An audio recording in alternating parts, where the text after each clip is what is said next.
I'm William, the developer advocate at OneSignal, and today I have my fellow coworker here who's going to be walking through the iOS SDK to introduce live activities. This is something we've been working on for quite a bit of time, and we're very excited to show it to you. And hopefully you can get started building your own live activities shortly after this. So what I'm going to do is go ahead and share my screen, and I'll allow my coworker Henry to introduce himself. One moment. All right. All right, Henry, it's all you. You're here. Hey, I'm a SDK engineer at OneSignal, and today I'm going to give you a live activity demo, and then we're going to write the demo from scratch. So first I'm going to let you know what a live activity is. Live activity is this new product from Apple, and what it is a notification that persists and you can update. So currently, if you are following a sports game or you have a delivery and an app wants to communicate with you, you have to get a new update for every new piece of information. And what a live activity is it gets it goes to your lock screen and then can be updated over and over. And so I'm going to give you a demo of what that looks like. So you can see my iPhone here. So I have a little example app that I prepared for this occasion.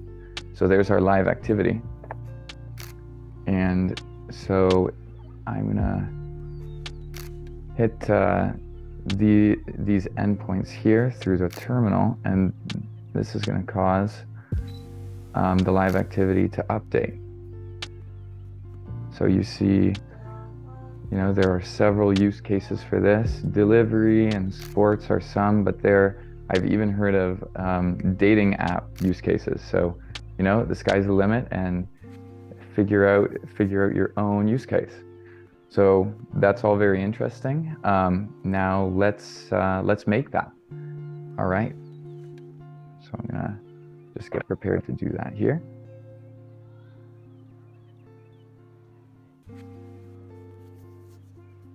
So make a new Xcode project.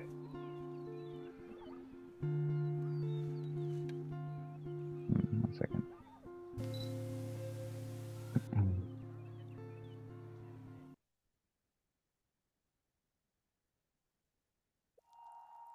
All right, new Xcode project here.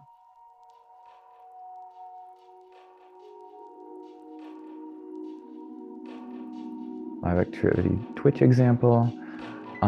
Organization identifier, that's not super relevant at this point. Interface storyboard, language Swift.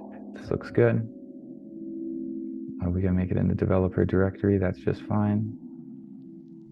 All right, so the first thing with any customer outreach, push notification, anything like that project, we want to import OneSignal package. So let's do that now. Package dependencies. Okay, we're gonna look up OneSignal XC framework. We want to make sure that we have the latest version. 3.12.3 is the first version to fully support live activities, so it's important for us to have that version. So we'll import that. It'll take a minute. And people can find this version on GitHub, right? It's just the latest GitHub release. Yeah, that's true. It's the latest CocoaPods and Swift Package Manager release. That's through GitHub. So we can choose both OneSignal and OneSignal extension.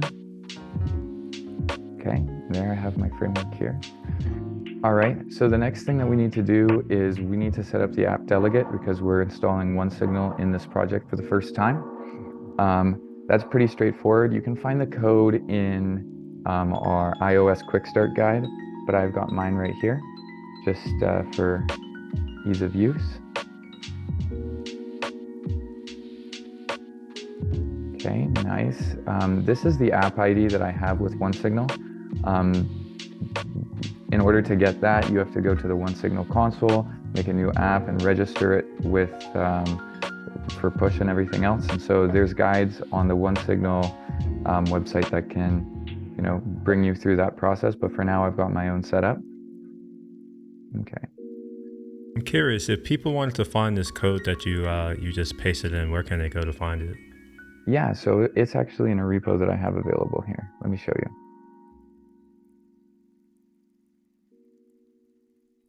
So here's GitHub. It's in OneSignal developers. So that's OneSignal live activity. So this is actually the example project that I'm going to be making today. So go and check that out. Cool, cool. All right, so the next step in OneSignal SDK setup is to make a notification service extension, but we're going to skip that step today just for time. There are a few things that we need to do in order to set this project up properly to receive a live activity update via push. So right here, we need to add a capability push. Pretty straightforward. Okay, now we're going to say file new, make another target. Let's do a widget extension. Widget extensions are their own thing, but they also include live activities. So make a new widget extension, live activity Twitch example widget. Okay, and you see here I've checked include live activity. That's very important. Finish. So we actually don't want to activate the scheme. Every time you make a new extension target inside of a Xcode project, it'll ask you if you want to activate it. You can always activate it later, and that just means, go to that target and deal with debugging and that sort of thing. We don't want to do that for now. Okay, so here's our widget extension and our live activity code. And what you get for free here is it starts a widget and it starts a live activity widget. We actually don't need the widget for now. So now we're going to go back to our view controller code and make a little button like we saw earlier in order to start our live activity. So I actually have that code and I'm just going to paste it right in for speed.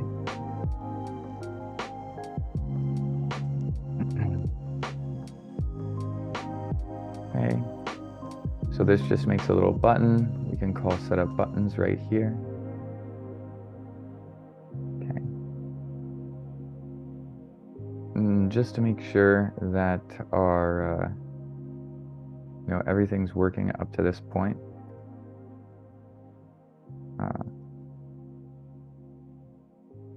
Just run this in a simulator, make sure nothing complains. It's nice to see the debug by print statement here too. Oh, I got a breakpoint though.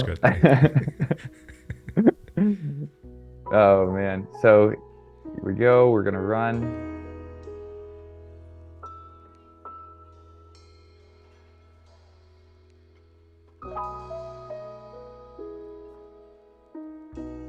Uh-oh. There we go. So there we go, that's the button. That's really great. If we click it, hits our breakpoint. Cool, so we're good up to this point. Next part of configuration we need to do is go to info.plist and add a property.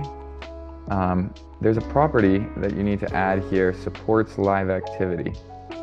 Here we go. Go ahead and set that to yes. Now, if people don't see this, that means that they need to update Xcode, correct? Yeah, so this is only available for iOS 16 plus, and to develop for iOS 16 plus, you're going to need to use Xcode 14 plus. So download Xcode 14 and develop away. You can also, if you don't support that, like if you build for targets lower than iOS 16, you can add compiler statements that only allow this for 16 plus builds. And there are examples of that in our iOS SDK repo example project. Okay, so we're going to go back here. We're going to make a function start live activity. And you know what? We can just go here.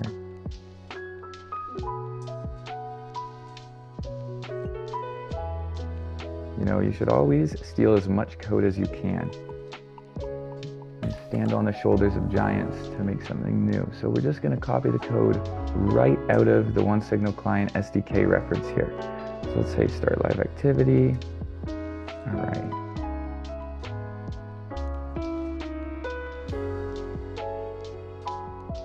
We'll just steal the code right from the docs. All right. So there's a couple of other things we actually need to do. I'll explain exactly what's going on in a second.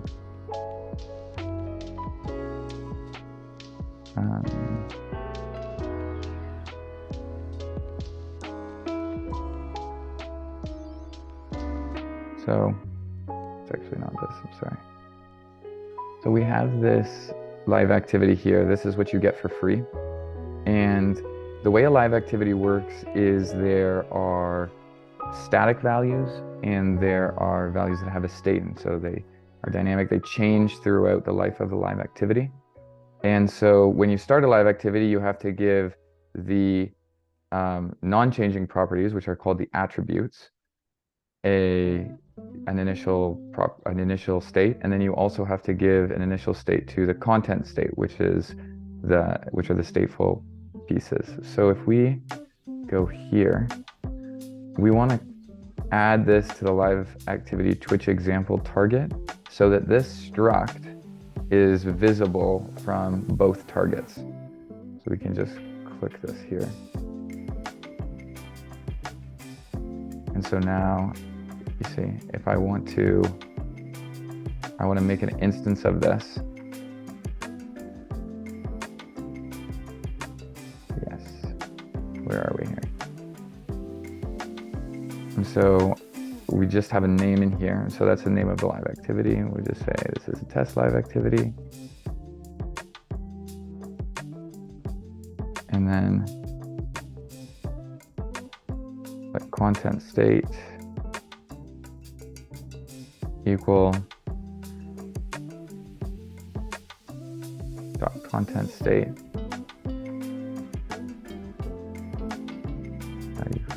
Apologies if I missed this, but how did you create this live activity widget? The live activity widget, all this code happened, got brought into the project when I created the new widget extension target. And so from that widget extension target, we got a widget. So that's something that can be on your home screen, and we got a live activity, which is something that shows up on your lock screen or your dynamic island if you have an iPhone 14 Plus. So now I've just initialize both the content state and the attributes that a live activity needs to be started. This is the Swift UI that defines our live activity. We can actually say, so we have this value and this name, and so it gets passed into the Swift UI code which represents our live activity. Let me actually show you what this all looks like. So I'm just putting some parts together, and then shortly, it'll all make sense. So if we go, we want to import activity kit. Okay, cool. And so that gives us the ability to make an activity, and we want to actually pull this in here. Oh, thrown errors are not handled. All right.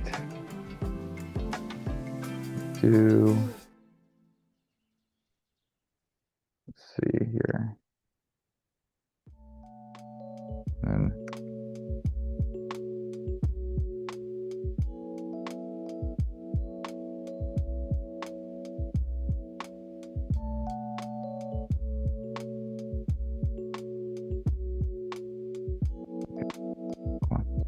All right, so this guy all works. Let's do this. And then you can see what our live activity looks like. Here we are, start live activity. There you go, and there's your live activity. Now, we have these attributes in this content state, which we haven't added to this live activity. So why don't we do that? So we're going to modify the Swift UI inside of our live activity. And so instead, we'll have, just say,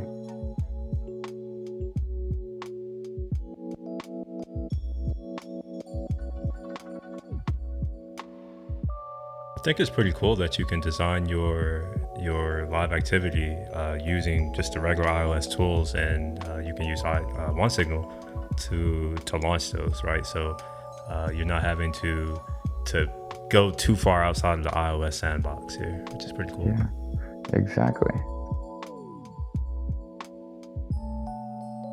All right, so now if we launch this, missing argument.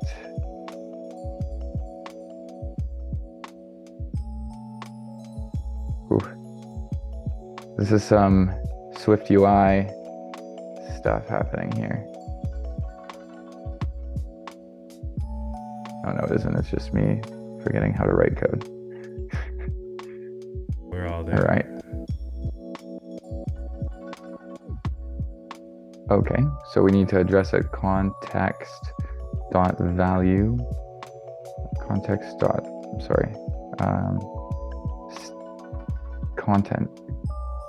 state. The process not giving you any form of like completion, like a hint. I know. At least. I'm a little bit sad about that. Context dot so attributes. Because I was guessing so far off, that's the problem. Okay, contents dot name, and then value, and then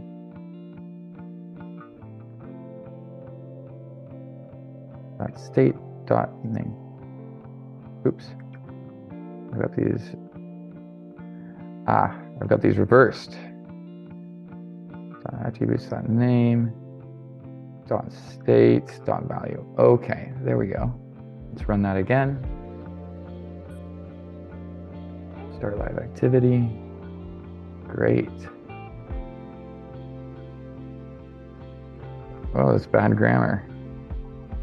Oh, that's fine. We the value is okay. We saw it. And then it did the a thing. Name is, yeah, it did a thing. Okay, so this is great, right? Like we have this live activity, we have it popping up on the lock screen. We love that. Now, let's talk about our options to update this. Of course, we can update it from the app using ActivityKit, but background processing, it isn't always the simplest thing to use, and for people that don't open their apps as often, it's not useful at all. So, we want to get updates via push. So let's just move forward and get that figured out. So the next thing we're going to want to do is come over here. Now we need to register the live activity token that we get when we start a live activity. I have to import OneSignal for this to work.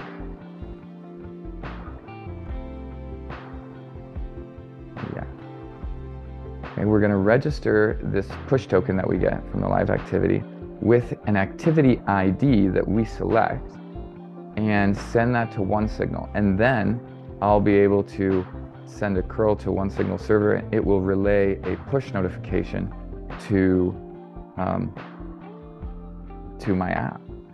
Okay, so I'm just going to get started to give this demo. I'm going to run it on a real device.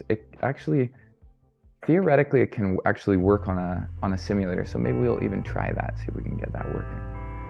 Okay, so my app ID and the P8 that I've uploaded to the OneSignal console, and it's all associated with my developer account, and I've already set it up with this bundle ID. So there are guides about how to get this set up, and you can check out the OneSignal documentation, OneSignal website for more. I'm curious if you could talk a little bit more about why we're recommending the use of P8s over P12s. Yeah, of course. So P8s are actually required for using a live activity.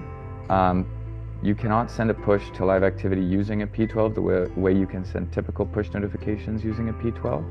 Furthermore, P8s are superior because they last forever. So, previously with P12s, you would need to update it every year. Another positive for P8s is it covers both your sandbox and your production APNS case. Whereas previously with P12s, you need one for each environment, which could be a headache. So replacing one for each environment for each app you have every single year, it could, that's like a lot of maintenance and a lot of room for potential error. So converting to P8s is definitely the way that you should go. All right. Hey, pretty cool. So Thank you. So here we go. I've got my bundle ID and my team ID. So that's the other thing about P8s. A P8, when you want to send a push using P8, you need to have your team and your bundle identifier set properly in the OneSignal console. It's very important. So here are some curl requests, and we're just going to modify one of these for now and get into some more very interesting and important things here. Let me describe it to you. So your activity ID that you'll be registering for in this line and registering your push token with, we need to add that as part of the URL. This is your app ID. This is your basic auth. You can get this from the OneSignal console. And then here is where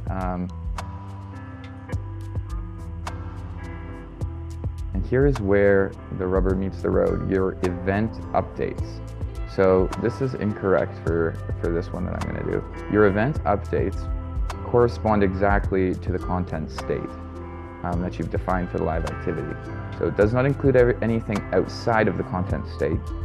It does include what is inside the content state. So now all we have is a value, but actually why don't we switch this up a little bit. We're not going to put anything, actually we will put the name in here, and then we're going to change this and we're going to call it message. Okay, we're going to say, we're going to change our thing, and we're going to say this sends you a message. Okay, and so we can go back and define the initial state. It's no longer going to be a value, it's going to be a message. But when this widget gets hydrated, is it creating that context for you at that time and injecting state into context so you have access to it? Yeah, so this is how the context starts with the attributes and the content state, and then the attributes will stay the same, but you can update the content state via push, which is what I'm going to demonstrate to you. So let's just run this and make sure that this is working properly. Oh, there's a problem here. Message, of course. State, because this is what we're updating. Top message. Cool. Oh, yeah, so this is very important. Let's go to targets. So this is the bundle ID that I have registered in the OneSignal console. We need to make sure, it's set up for both. So we should put it both in the main target. And also, this is actually, it should be dot live activity. Twitch example widget, because you just concatenate the name of the extension at the end like this that. Works the same way as our notification service extension, right? Where you need to prepend it a certain way for OneSignal to work with it. It's actually whatever you want to name it, believe it or not. You can name it anything you like. You need to make sure to prepend it, whatever the name that you desire is. Okay. Failed to set up app extension placeholders. It's not one that I've seen before. That's okay. Okay. Just clean and run that. Maybe it'll be a bit happier.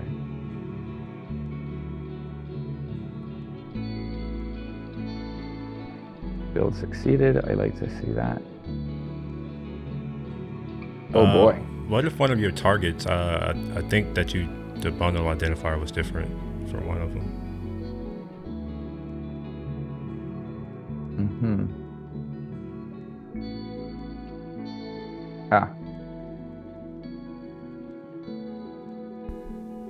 Oh no, the app cannot be registered to your development team because it is not available. Oh yes, thank you for pointing that out. You're exactly correct. All right. Thank you, Will. We're back in business. Here we go. Start that live activity, pull down.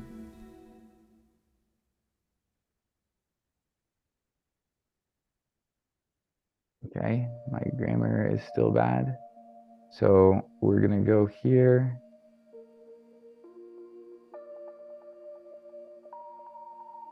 I'm gonna just say OneSignal there. Okay, we're gonna make sure, okay, we have none. We'll start one, we'll pull down OneSignal, send you a message, waiting for message update. Okay, let's go back here.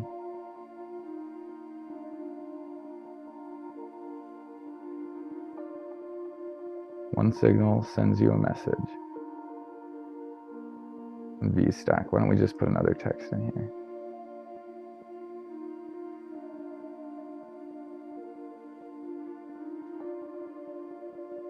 Might be prettier.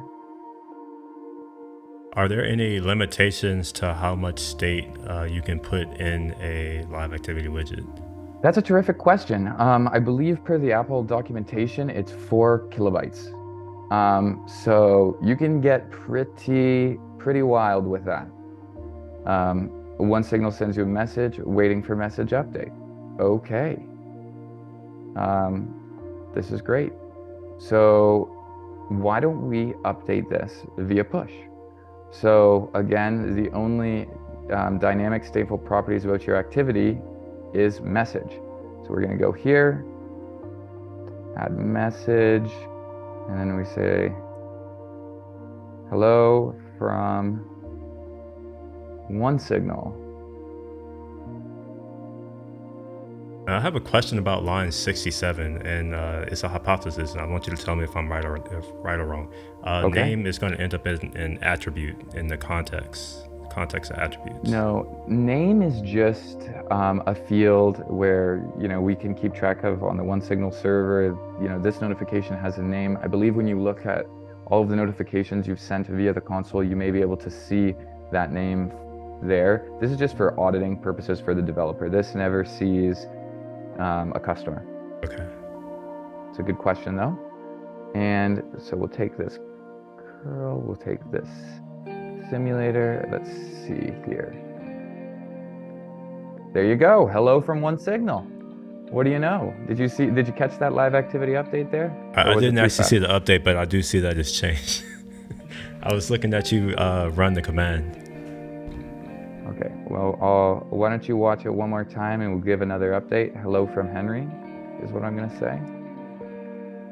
Hello from Henry. All right, animation, that's everything. So cool. All right, cool. Yeah, and you can change the type of animation. But hey, this is great, but I want to up the ante. I said that I was going to go and do that complete demo at the beginning. So why don't we do that?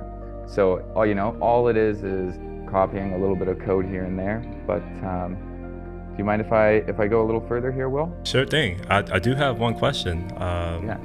So if you can go back to the screen that you were on just previously. I believe it was your simulator. I think that's what it was. Yeah, definitely. Yeah, so I've noticed that this notification here has been persistent. I'm just curious, how long can it stay on the screen like this? That's a terrific question. So a live activity can actively receive updates for 8 hours, I believe, but it can also stay on the screen for 4 hours outside that 8-hour window for a total of 12 hours. Okay. You can end a live activity through the OneSignal server by adding there are certain parameters that you can add to this curl that makes it end and actually disappear, and that's can be very useful. There's more on that in the documentation. Gotcha. Okay, cool. Okay, so I'm just going to take some Swift UI code that I wrote and bring it over here. This is all written in Swift UI. There's some interesting things that I want to call out about Swift UI while we're here. Actually, let me pull over a little bit more code so it's complete and it doesn't complain at all. Okay. Okay.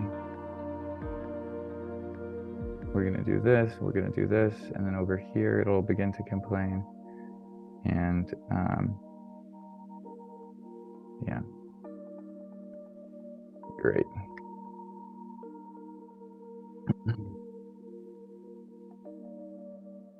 Oh yeah, two more things.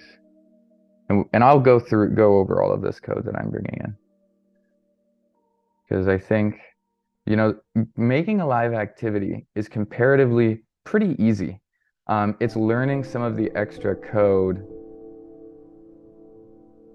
Whoa. The extra pieces of code. And I'll explain what I mean in just a second. Okay, so the first one is to a lot of, iOS developers, Objective-C or Swift UI. This is their first time using it. And so there are a lot of gotchas. It's not like constraint-based layout. It's not like Cartesian layout. It's all sort of revolves around V stacks and H stacks. And, that can be very interesting the first time you wrap your head around it. But I just want to say that nesting V stacks and H stacks in order to get the configuration you want is very important. Furthermore, spacers are also very important. They can be used to properly push things to where you want them to be pushed to. This is not like CSS where you can pull left or pull right exactly. Instead, you have things all aligned in a stack, and you can affect the way they ought to be spaced out by either binding them together in another horizontal or vertical stack, or by pushing them apart with a spacer. And it might sound weird just off the cuff hearing it, but this would have been a useful tip for me to hear at the very beginning. There's also this very interesting paradigm, but you see this all the time now, where you have multiple calls on the bottom of something like this. Let me see, is there any other interesting stuff here? Oh yeah, so this is heavily affected. Live activities are heavily affected by light mode and dark mode. So it's important to take that into account. There are ways to like make a property up here that can tell whether you're in light or dark mode, and then having ternary operators every time you define a color, and other things like that. But definitely at least test and hopefully also support light and dark mode when you're making your live activity in Swift UI. Let's see here. Okay, so this ran. Let's just try this out. Okay. So here is this. We don't have the assets. I can copy the assets over real quick. Okay. Knights. Pirates. It would be really dope if when you open, nope, all right. I was like, it'll be really dope if you just go back to the simulator and it's just and it was there. open. Yeah, it's just there. This is not React Native, sadly. Actually, happily. Well, it depends. Pluses and negatives. So here you see, we have this countdown going, and all of your nice little stuff in there. So that's quite nice. It's light mode right now. Okay, so there's a lot of interesting things that we actually see in here, right? Like when you're thinking about a live activity for a sports game, you know that the name of the teams probably isn't going to change, at least any of the sports that I have played. The names of the teams don't change mid-game. Therefore, the pictures also probably don't change. But then you do have these other dynamic pieces like the score, the time, what quarter or whatever division of time you're playing within. And also in this case, there's this sort of news bar at the bottom. And so Western Conference Round 1 may be the title of the news or the title of the game. And then there's also this field at the bottom. And so you can see here, the attributes and the content state are separated out. And so the things that are not changing go into the attributes. In this case, I put the timer in the attributes, but it also can be in the content state, possibly more useful in the content state. So you have your images, your team names, and then also the game name. Those are static and won't change throughout the life of the live activity. Here, they're in the content state, or the things that'll change: the quarter, the score, and the bottom text. And then we can change live activity to Knights versus Pirates. Okay, and it'll register next time around. So let's just get rid of that. Send this. Cool, start live activity. And there you go. All right, come over here. And then you can see, okay, let's just break it down. This is the app ID that's in app delegate, which I showed at the beginning. We can just go and take a look at that. There it is. You get that through the OneSignal console. And then live activities, that's a static part of the path. Knights versus Pirates, that's the activity ID. And I call that out here. That's, you're registering the push token that it should send the update to, and Knights versus Pirates. So this Knights versus Pirates will send this update that I'm putting in this curl to every single iPhone that has registered like this. Another caveat is if you're registering like for this given activity ID, the event updates are going to have to match the content state, because if they don't, the update won't occur properly. So this is bound, like this content state is bound to this activity ID. So I send an update to this activity ID. All of the iPhones that have their push token registered with the activity ID and have the stateful components of their live activity able to accept that update, they will receive this update. Event update, there's also one relating to the end of a live activity. And then event updates, quarter, score left, score right, bottom text, like I was saying, those all live right here, and there they are. And then this is just the, for auditing, this is internal information. So let's go here. Fire that off. Pirates get an update. The Pirates scored, they have an additional score here. It's worth noting that what you get back here on the, on the server side is this identifier. You can use this, I believe you can use this identifier with the console to go and take a look at that update, see how many phones were registered to receive that update, see if it was successful or not. And so those are some important details. I have a question around that name right there. I noticed that in the code, in Xcode, that you're calling it by passing the string. So I'm curious, are there any rules for how that string must be formatted? For instance, are there hyphens allowed, underscores, any special characters that we have to avoid, like spaces? That's a terrific question. So this is the client SDK reference. Here I say enter live activity. The activity ID, customer defined identifier, like I was saying, no, activity ID cannot contain any / characters. So that's currently the only limitation of activity ID. So, this will become important, right? People will try and use dates in their activity IDs, and you have to avoid slashes if you want it to turn out properly. Of course, there'll be an error somewhere, hopefully, but, just avoid those /slashes. How about a length, like a length constraint? That's a good question. I don't have a length constraint off the top of my head, but don't do anything too crazy. Maybe I will add, that's a good question. I'll figure that out and I'll add that to this documentation, because that's clearly an important thing. Good call out, Will. Yeah, you don't want that buffer overflow I'll accidentally send you. No, you definitely, yeah, I'll just put drop table in there and we'll see what happens. Okay, so let's see, live activities, quick start guide.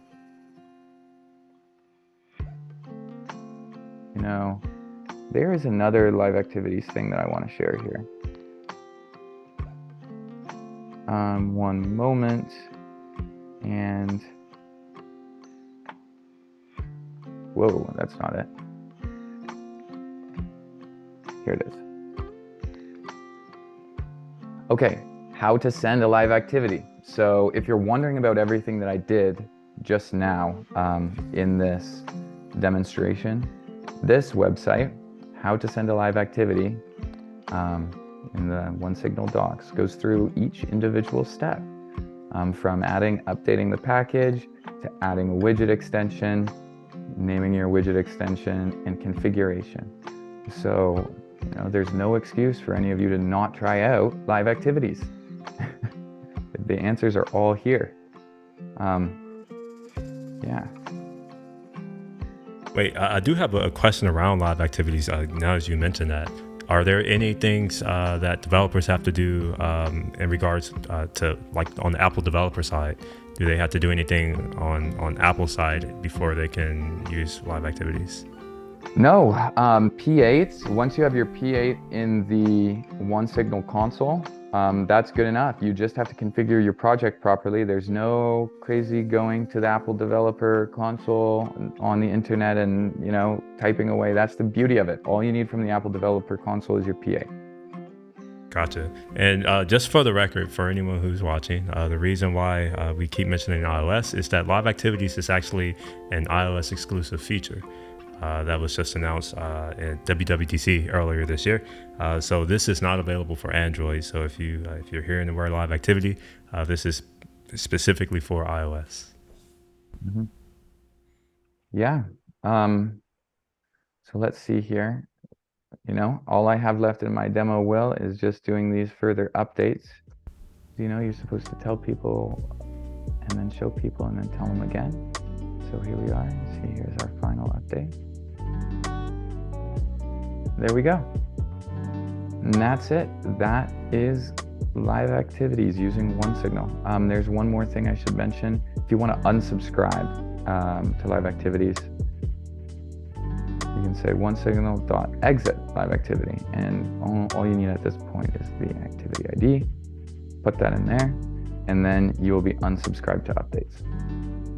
So I'm curious, would you put that line of code, for instance, in like a dismiss event, where maybe the user is like, I'm done with this, and they kind of swipe away?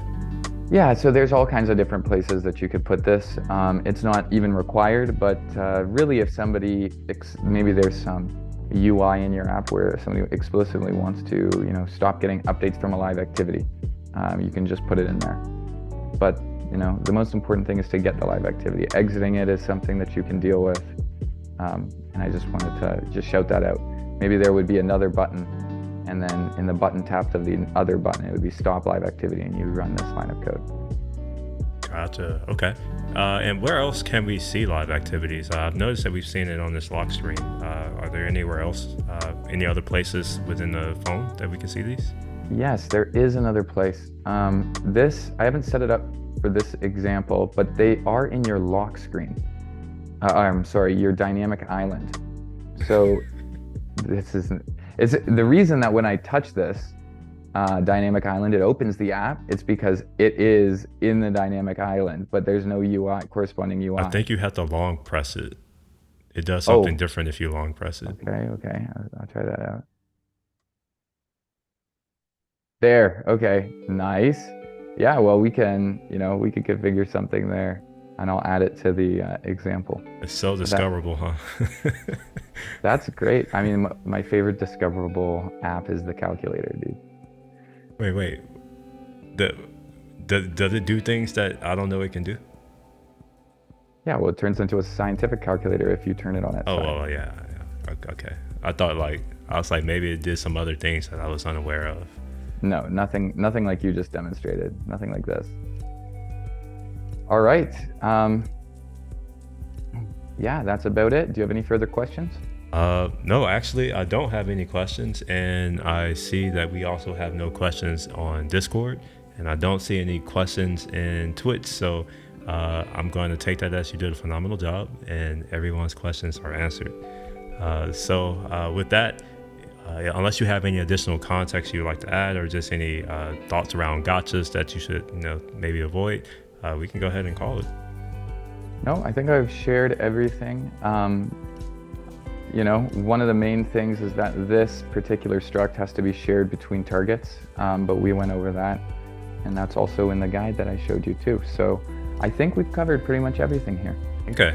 So if people want to learn more, we have a sample repository that you can go and check out on the OneSignal developers org called Live Activities, or it has the word Live Activities in that. Just search for that. And we also have a quick start guide on our documentation site that you can use to get started and get your first live activity off the ground. Are there any other resources that we should point people to? Nope, That's good. I think that's Okay. about it. Okay. All right then. Well, with that, thank you for doing this demo. These are incredibly exciting updates that are coming down the pipeline. Oh, actually, when can we expect to see this? I think this should be available next week. Next week. The SDK is available now, but I believe that it'll be available in the console next week, in the OneSignal console next week. Yeah. Okay, perfect. Okay. All right. Well, I'm looking forward to that launch. And again, appreciate you for joining and taking the time to walk through live activities. All right. Thank you. Well, All right. bye now. Have a good rest of the day.